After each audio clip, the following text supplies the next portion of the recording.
Eu quero desejar também um bom dia e um excelente sábado aos nossos irmãos que nos assistem em seus lares de uma forma virtual. Que o Senhor nosso Deus esteja com todos nós, nos guiando, nos fortalecendo e nos ajudando. Sabemos que vivemos épocas difíceis, né? Podemos até dizer que vivemos épocas de guerra, uma época muito turbulada. Mas sabemos também que servimos a um Deus poderoso, a um Deus grandioso. O nosso Deus é aquele que diz: quando tu passares pelas águas, eu estarei contigo, elas não te afundarão. E quando tu passares pelo fogo, eu também estarei contigo, e ele não te queimará. Portanto, este é o meu Deus, e este é o vosso Deus, né? E eu quero dizer para vocês que eu estou muito feliz de estar aqui hoje, repartindo o pão da vida, com a igreja de Anil, né? Agradeço muito o convite do meu grande amigo, pastor Adalberto, e também do irmão Sebastião. E, para a honra e glória de Deus, estamos aqui para estudarmos esta palavra que transforma, esta palavra que dá vida, esta palavra que faz do mais cruel pecador um novo homem. Esta maravilha que nós temos em nossas mãos hoje. E nós iremos analisar hoje no último livro da Bíblia, livro do Apocalipse, mais precisamente no capítulo 14. Ao encontrarmos, eu peço aos irmãos que vamos ficar em atitude de reverência para buscarmos o poder do nosso Deus através da oração, né? Então vamos orar a Deus. Santo e eterno Deus, Pai, Criador e mantenedor da vida, diante da Tua presença, Senhor, estamos aqui para agradecer. Agradecer pelas bênçãos, pelo Teu cuidado, pela Tua proteção, Senhor, que Tu tem para com o Teu povo. Mas também para Te pedir a Tua força a cada dia, pedir o Teu amor a cada dia em nossas vidas, para que possamos seguir o princípio do amor, que é andando segundo o Teu querer, segundo a Tua vontade. Estas bênçãos nós Te pedimos, Senhor, e Te agradecemos no doce nome de Jesus. Amém. Apocalipse, né, irmão? Quando falamos em Apocalipse, muitas pessoas ficam com medo, né? Eu não me refiro à igreja adventista, graças a Deus eu creio que não é assim. Cremos que não é assim, né? Mas o mundo aí fora tem medo do livro do Apocalipse. E realmente dizem que é um livro incompreensível, é um livro que muitas coisas ainda, ou seja, um livro que ainda vai se cumprir no futuro, enquanto que já é um livro quase cumprido. E eu quero dizer para vocês que muitos estudiosos da Bíblia reformistas, como Martinho Lutero e muitos outros, se esquivaram em fazer comentários sobre o livro do Apocalipse, pois diziam: não, este livro é intocável, nós não podemos compreendê-lo. Mas eu quero dizer para vocês que o Apocalipse, na realidade, é uma junção das Escrituras. Muitas passagens do Apocalipse estão no Antigo Testamento. Só para vocês terem uma ideia, dos 39 livros que compõem o Antigo Testamento, é possível que 26 sejam citados diretamente no livro do Apocalipse. E eu quero dizer para vocês que esse livro não é um livro incompreensível, pois ele já começa dizendo que é a revelação do Senhor aos seus filhos. E nas páginas deste livro estão repletas de mensagens de esperança para mim e para você.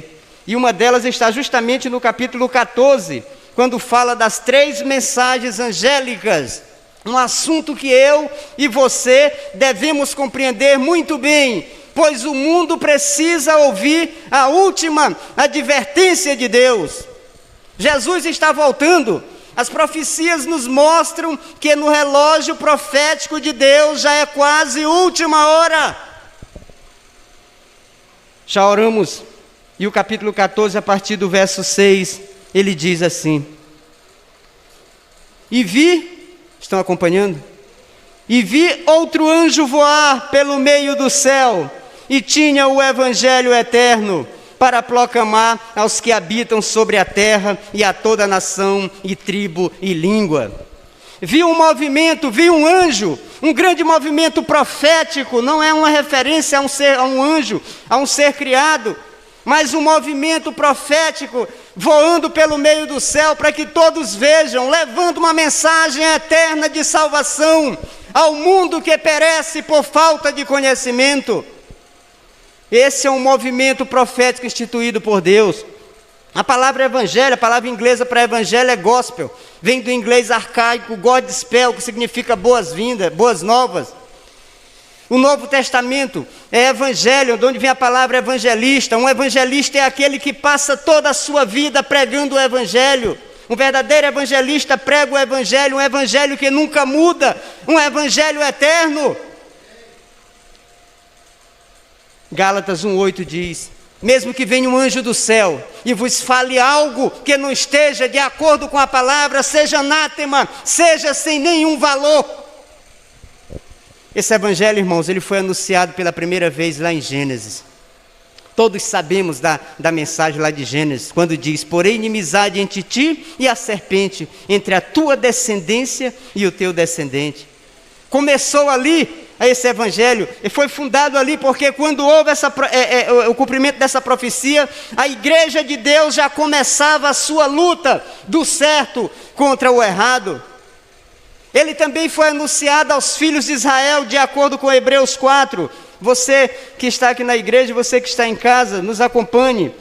Foi anunciado também aos filhos de Israel, de acordo com Hebreus 4, verso 1 em diante. Lá diz assim: temamos, pois, que porventura deixada a promessa de entrar no seu repouso, pareça que algum de vós fique para trás, porque também a nós foram pregadas as boas novas como a eles, mas a palavra da pregação nada lhes aproveitou, porquanto não estava misturada com a fé naqueles que a ouviram. Então esse evangelho, voltemos para o nosso estudo do capítulo 14, é um evangelho de proporções mundiais, é um evangelho que foi anunciado a cada geração, e é um evangelho que é anunciado a mim e a você para que possamos proclamá-lo ao mundo. É um evangelho eterno, e a própria Bíblia diz aqui, quando o finalzinho do verso 6 diz assim: a toda nação, tribo, língua e povo. Não é um evangelho que começou por aí, num fundo de quintal ou em uma garagem. Não é uma denominação que começou em qualquer lugar. É um movimento que começou pequeno, sim, mas é um movimento profético, ativo, cresceu e hoje enche a terra. É a poderosa palavra de Deus a um mundo que sofre por falta de conhecimento. E eu e você temos que propagá-lo ao mundo. Por isso que diz que ele é anunciado em grande voz, porque todos têm que ouvir esta mensagem de salvação. Nós vivemos os últimos dias da história deste mundo, e o mundo tem que ouvir a última advertência de Deus. O vento me tirou um pouco aqui, verso 10, verso 7, melhor dizendo o quê? Em grande voz, como eu acabei de falar, uma voz todos têm que ouvir, é uma voz alta, é uma voz ativa: temei a Deus e dai-lhe glória, porque vinda é a hora do seu juízo, e adorai aquele que fez o céu, a terra e o mar e as fontes das águas. Aqui nos manda temer a Deus, porque Deus é digno de temor. Eu não falo um temor por medo, não devemos ter medo de Deus, mas o temor aqui a Deus é eu amá-lo, é eu andar de acordo com a sua vontade. Eclesiastes 16:6 diz: porque pelo temor do Senhor os homens evitam o mal. Eclesiastes 12:13: de tudo que se tem ouvido, a suma é: teme a Deus e guarda os seus mandamentos, porque é o dever de todo homem. Portanto, como é que eu vou temer a Deus? Como é que eu vou dar glória a Deus? É andando em novidade de espírito, é seguindo as pisaduras de Cristo aqui neste mundo, é renegando toda a impiedade, é buscando a cada dia o amor de Cristo. Isto é temer a Deus. Sabe, irmãos, quando eu resisto a um pecado, quando eu viro as costas para um pecado e me entrego a Deus a cada dia, eu estou temendo a Deus, eu estou dando glória a Deus. Quando chega o final da tarde e eu agradeço a Deus pelas maravilhas que Ele tem operado na minha vida, na vida da minha família, na vida da minha igreja, por Ele ter transformado vidas, isso aí é um motivo de temermos a Deus. Portanto, eu temo a Deus quando eu faço o que agrada a Deus. Isto é, temer a Deus. E aqui diz assim: porque vinda é a hora do seu juízo, e adorai aquele que fez o céu, e adorai aquele que fez o vento me tirou.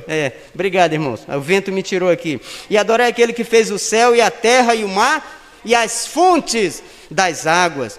A hora do seu juízo, irmãos. Por muitos entenderem de uma forma errada a questão do juízo, irmão Sebastião e irmãos, muitos levam a descrer na obra tão maravilhosa que Cristo está fazendo neste momento no céu.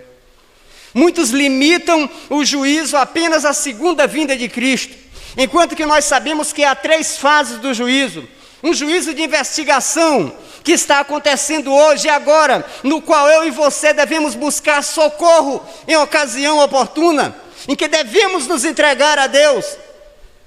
Um juízo de comprovação, que é durante o milênio, e um juízo de execução depois do milênio.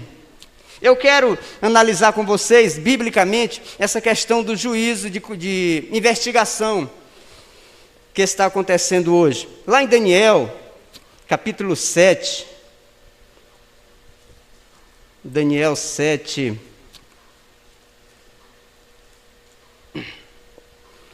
nove em diante. Amém? Lá diz assim, ó, Daniel 7, 9 a 14, diz assim: e continuei olhando, até que foram postos uns tronos, tudo organizado para o julgamento. E o ancião de dia se assentou, e a sua veste era branca como a neve, e o cabelo da sua cabeça como a limpa lã. O seu trono chamas de fogo, e as rodas dele fogo ardente. Um rio de fogo manava, e saía diante dele milhares de milhares, o serviam, e milhões estavam diante dele. Assentou-se o juízo, e abriram-se os livros. Então estive olhando por causa da voz das grandes palavras que provinha da ponta, e estive olhando até que o animal foi morto e o seu corpo desfeito, e entregue para ser queimado pelo fogo. E quanto aos outros animais, foi-lhes tirado o domínio, todavia foi-lhes dado prolongação de vida até certo espaço de tempo. Eu estava olhando nas minhas visões da noite, e eis que vinha nas nuvens do céu um como filho do homem, e dirigiu-se ao ancião de dias, e fizeram chegar até ele. E foi-lhe dado o domínio, e a honra, e o reino, para que todos os povos, nações e línguas o servissem. O seu domínio é um domínio eterno, que não passará, e o seu reino único, que não terá fim. O que a igreja diz? Amém. Voltemos ao livro do Apocalipse. Então aqui ocorre, irmãos e amigos, este juízo de investigação que está ocorrendo hoje. Daniel pôde ver de uma forma, no futuro, este juízo.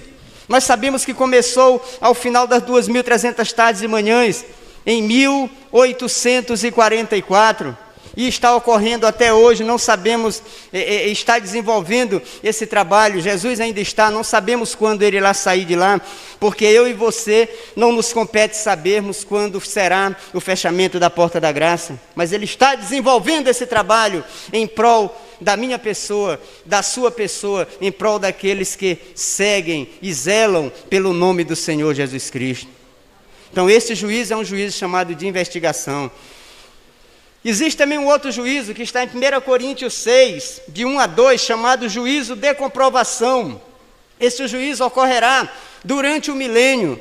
É lá que nós teremos algumas surpresas. Como é que você vai dizer? Como é que pessoas que eu acho que não estariam no céu estão, ou pessoas que eu achava que ia estar não estão, e eu também estar lá. Serão surpresas como essas que ocorrerão no juízo de comprovação. Mas também existe a terceira fase do juízo, que é o juízo de execução, que ocorrerá no final do milênio, quando Deus punirá os homens maus, os anjos maus, aqueles que não procuraram dedicar as suas vidas a Deus. E avancemos um pouco para falar sobre para mostrarmos na Bíblia esse juízo, que está em Apocalipse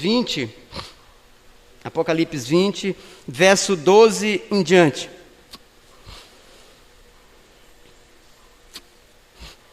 Diz assim, Apocalipse 20, 12 em diante. E vi os mortos, grandes e pequenos, que estavam diante do trono, e abriram-se os livros. Existem 3 categorias de livro, cremos, né? O livro da vida, o livro das memórias e o grande livro da morte, né? O livro dos registros. E vi os mortos, grandes e pequenos, que estavam diante do trono, e abriu-se os livros, e abriu-se outro livro, que é o livro da vida, onde é escrito o nome de todos aqueles que se alistam nesse exército de Deus, que procuram lutar ao lado do Senhor Jesus.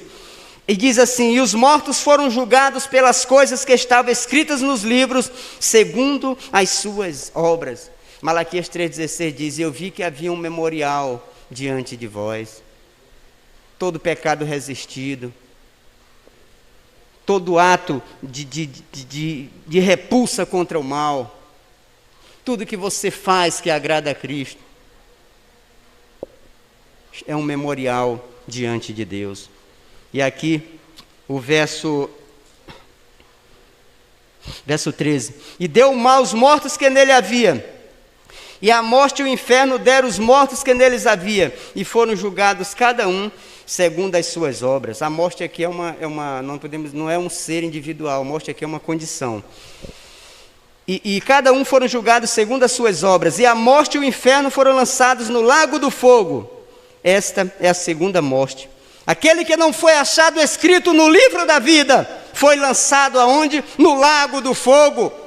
É um exemplo para mim e para você, para que possamos a cada dia buscarmos a Cristo, não só pelo medo, mas por amor a Cristo. Que se eu procurar amar a Cristo, se eu me deliciar em amar a Cristo, as coisas virão espontaneamente em minha vida.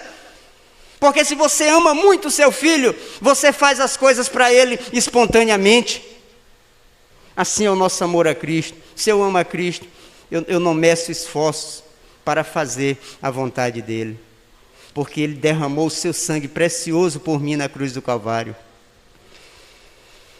Um pecado que era para mim, ou seja, um pecado, uma morte que era para mim, uma morte que era para você, Ele assumiu sobre si. Assumiu sobre si todo o pecado, sem ter pecado. Que amor grande, que amor imensurável, que amor, eu e você, de eternidade a eternidade, nunca vamos descobrir. Não iremos nunca. Voltemos ao 14, irmãos, diz assim, ó. Adorai aquele que fez o céu, a terra e o mar e as fontes das águas. O adorai aqui chama para uma reforma, através da adoração. E isso é baseado em quê? No Antigo Testamento, também como eu falei para vocês. Baseado nos termos lá do Antigo Testamento, justamente do sábado. 6 dias trabalharás e farás toda a tua obra, não é isso? Mas o 7º é o sábado do Senhor teu Deus. Não farás nenhum trabalho, nem tu, nem tua filha, nem teu animal, nem teu forasteiro. Por quê?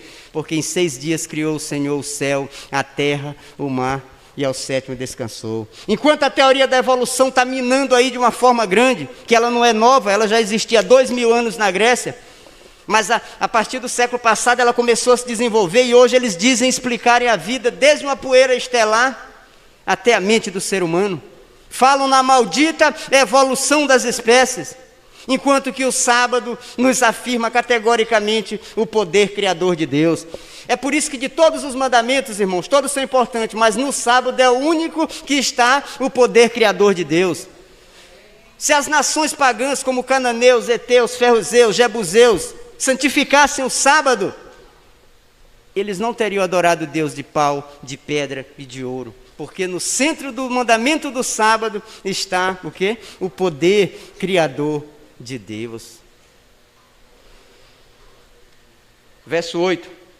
E outro anjo seguiu dizendo, caiu, caiu Babilônia, aquela grande cidade que a todas as nações deu a beber do vinho da ira da sua prostituição.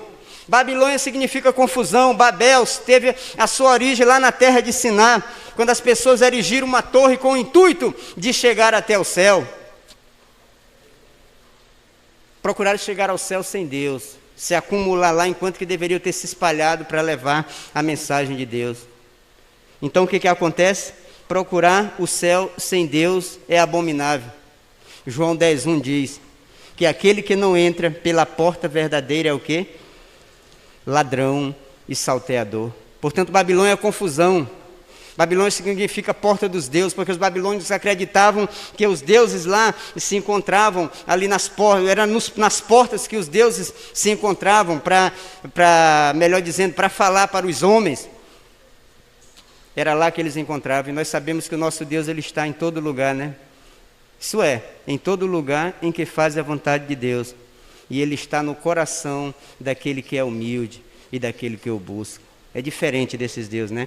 Portanto, Babilônia é confusão. E diz assim que é aquela cidade que todas as nações deu a beber do vinho da ira da sua prostituição. Babilônia deu vinho o quê? O vinho de Babilônia são falsas doutrinas, são ensinamentos errôneos. Babilônia substituiu a palavra de Deus pela tradição.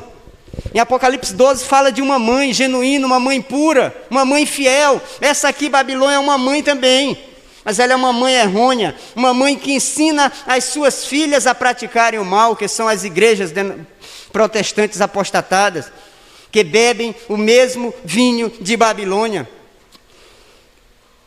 E aqui diz, e seguiu o terceiro anjo dizendo, com grande voz, se alguém adora a besta e a sua imagem, e recebeu o sinal na testa ou na mão, também beberá do vinho da ira de Deus, que se deitou não misturado no cálice da sua ira, e será atormentado com fogo e enxofre diante dos santos anjos e diante do Cordeiro.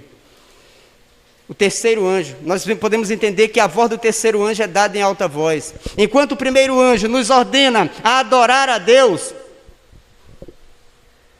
o terceiro anjo diz o seguinte: se alguém adorar a besta e a sua imagem, receberá o sinal na testa ou na mão. Irmão, se eu procuro andar de acordo com a minha própria vontade, se eu procuro deixar a Bíblia e seguir a tradição, eu não posso dizer que sou um adorador de Deus. Posso? Não, eu não sou um adorador de Deus, eu sou um adorador da besta. A besta aqui é a mesma de Apocalipse 13:1.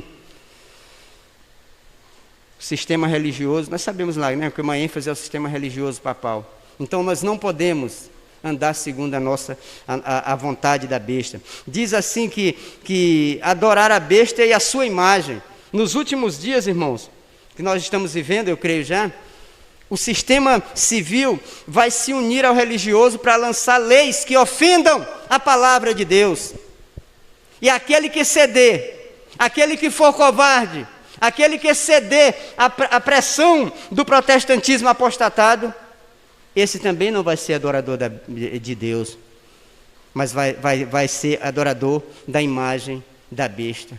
Um falso dia, um dia espúrio. Eu quero dizer a vocês que nós precisamos buscar forças em Deus para isso, porque a Bíblia diz que nenhum covarde entrará no reino de Deus. As calamidades que enfrentaremos nos últimos dias não serão fáceis, e se não tivermos Deus como nosso escudo, como nossa única salvaguarda, nós não iremos suportar. Aqui diz assim, que o tal também, verso 10, beberá do vinho, vamos aqui ainda falar sobre o sinal, na testa ou na mão. Aqui o sinal, diz que receberá um sinal na testa ou na mão. Nos últimos dias também, que estamos vivendo, nós veremos a diferença entre o santo e o profano, entre os que obedecem a Deus e os que obedecem ao inimigo. Os que seguem a Deus terão um sinal. Qual é esse sinal? Ezequiel 20:20. Santificai os meus sábados, pois servirão de sinal entre mim e vós, para que saibais que eu sou o Senhor vosso Deus. Então, se o sinal entre o povo de Deus é um dia, o sinal também dos que são contra Deus, dos que se colocam à mercê de Satanás, será também um sinal que nós cremos ser o domingo, né? Porque um sinal é um dia, irmão Sebastião, não vai se contrapor a um chip, né? Tem que ser a outro dia, espúrio, falso. Então eu não creio que esse sinal aqui seja um chip. A gente pode até marcar no futuro aí, para a gente estudar só sobre esse assunto aqui, sobre a marca da besta, ou essa questão do chip. Então eu quero dizer o seguinte, que um dia se contrapõe a outro dia. Então eu quero dizer que esse sinal aqui da besta é um falso sábado. Um dia que se coloca contra o verdadeiro sábado de Deus, que Deus diz, santificai. Também o tal, verso 10, beberá do vinho da ira de Deus, que se deitou não misturado no cálice de sua ira, e será atormentado com fogo e enxofre diante dos santos anjos e diante do Cordeiro.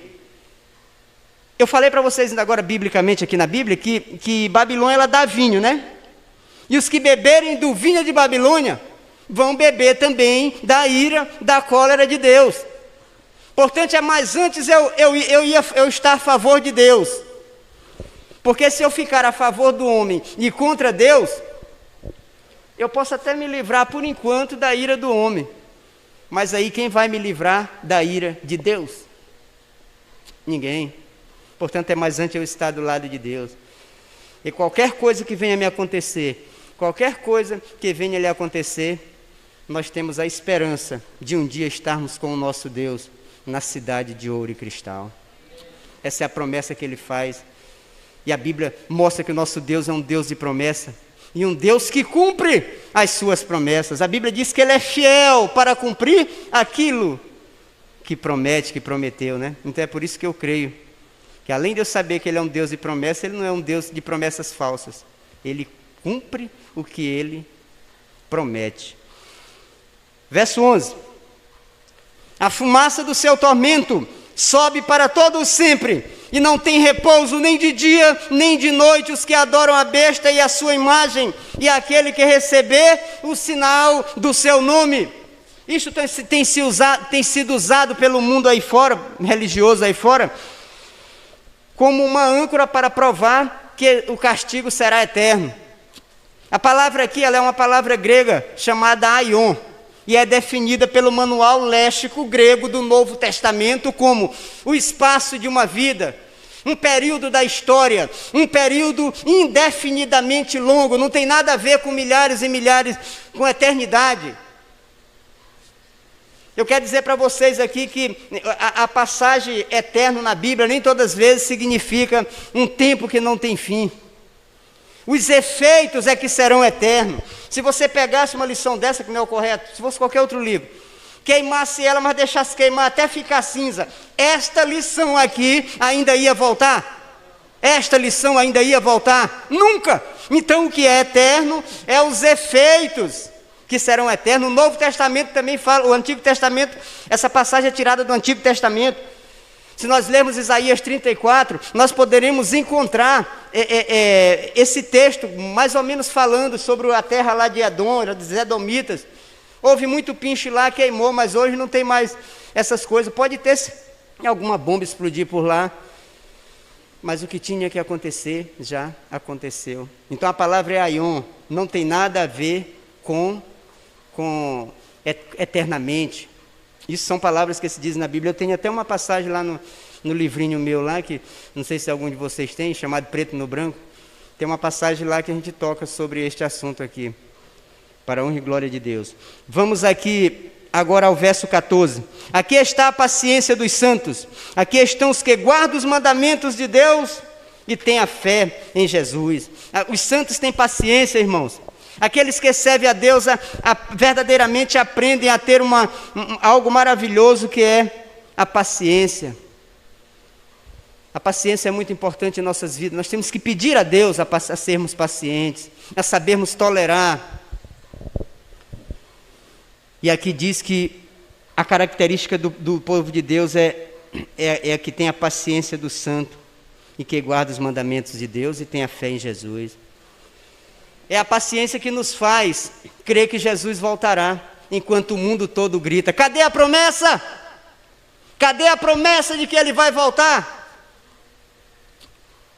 É a paciência que nos faz entender que aquele que está dizendo isto, uma profecia está se cumprindo nele. Porque a Bíblia diz, o apóstolo Pedro diz, que muitos viriam escarnecedores, dizendo: aonde está a promessa? Sabe por que Jesus ainda não voltou, irmão? Porque Ele é misericordioso. Ele é muito rico em misericórdia. Ultimamente eu tenho aprendido, eu não sabia, mas eu tenho aprendido a cada dia que quanto o meu Deus é misericordioso. Se não fosse pelas misericórdias dele, eu acho que eu nem existia mais. A gente faz tanta coisa errada e Ele tolera a gente. Ele diz: eu te perdoo. Não é um Deus para brincarmos, não, porque Ele é amor, Ele é misericórdia, mas Ele também é justiça. Mas Ele te tolera muito, irmãos, Ele me tolera muito. Enquanto a porta da graça estiver aberta, Ele está tolerando a mim e a você. Enquanto eu estiver vivo também, né? Ele está tolerando a mim e você. Porque se eu morrer impiamente, morrer com alguma coisa que não agrada a Deus, aí fica difícil também, né? Mas esse nosso Deus, Ele é um Deus nota 1000, irmão, não podemos nem comparar. Porque Ele nos dá tanta oportunidade. Ele nos tira do lamaçal do pecado. Vidas que viviam ali sem esperança de salvação são transformadas pelo seu imenso amor. É por isso que esse é o nosso Deus. Deus Criador, Deus mantenedor. Um Deus que ama a sua criação. Um Deus que ama os seus filhos. E um Deus que está chorando para vir buscar o seu povo. Esse é o nosso Deus. Verso 13. E ouvi uma voz do céu que me dizia: escreve, bem-aventurados os mortos que desde agora morrem no Senhor. Sim, diz o Espírito, para que descanse dos seus trabalhos e das suas obras. Os mortos que desde agora morrem no Senhor. Isso está no contexto das 3 mensagens angélicas. Por que eles descansam das suas fadigas? Por que eles são bem-aventurados? Eles são bem-aventurados porque eles venceram a guerra deles. Vocês entendem? Eu ainda tenho que vencer a minha, pelo poder de Deus, e você que ainda estamos vivos. Mas eles venceram a sua batalha, desceram selados, e agora a recompensa aguarda. Quando abrirem os olhos, é porque estão ressuscitando pelo poder de Deus. Mas que essa senha também possa estar na minha e na sua vida.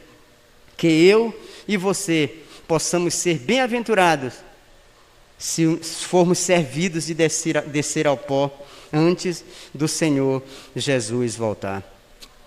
Irmãos, eu quero dizer que nós vivemos os últimos dias da história desse mundo. Jesus está voltando, irmãos. Que nós possamos nos assegurar firmemente e ter a certeza, a esperança de que, mesmo que o mundo desabe, nós estaremos em pé pelo seu poder.